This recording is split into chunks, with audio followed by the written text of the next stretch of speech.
3,840 श्रमिक स्पेशल ट्रेनें आज 28 मई तक चली हैं और करीब 52 लाख पैसेंजर जा चुके हैं।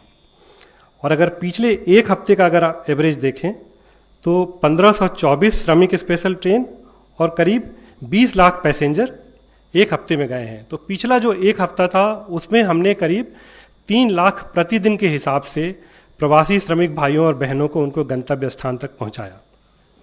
आज मैं आप लोगों के माध्यम से ये बताना चाहता हूँ कि रेलवे ओरिजिनेटिंग स्टेट की जो भी डिमांड आ रही है उसके हिसाब से ये श्रमिक स्पेशल ट्रेनें प्रोवाइड कर रही हैं और धीरे धीरे ऐसा लग रहा है कि जो ओरिजिनेटिंग स्टेट के डिमांड्स हैं वो कम होने लगी हैं। अगर मैं आपको बताऊं तो कल 137 ट्रेनें चली हैं और परसों 172, जबकि भारतीय रेल ने इस दौरान एक दिन 279 ट्रेनें चलाई हैं। पिछले हफ्ते का जो हमारा एवरेज रहा है करीब 250 ट्रेनों का रहा है। तो पिछले 2 दिनों से ये संख्या घट रही है।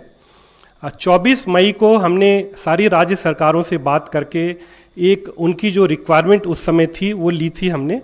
वो रिक्वायरमेंट करीब 923 ट्रेनों की थी। कल हमने फिर राज्य सरकारों से बात करके और सबसे रिक्वायरमेंट ली और वो रिक्वायरमेंट आज केवल 449 की रिक्वायरमेंट दी है।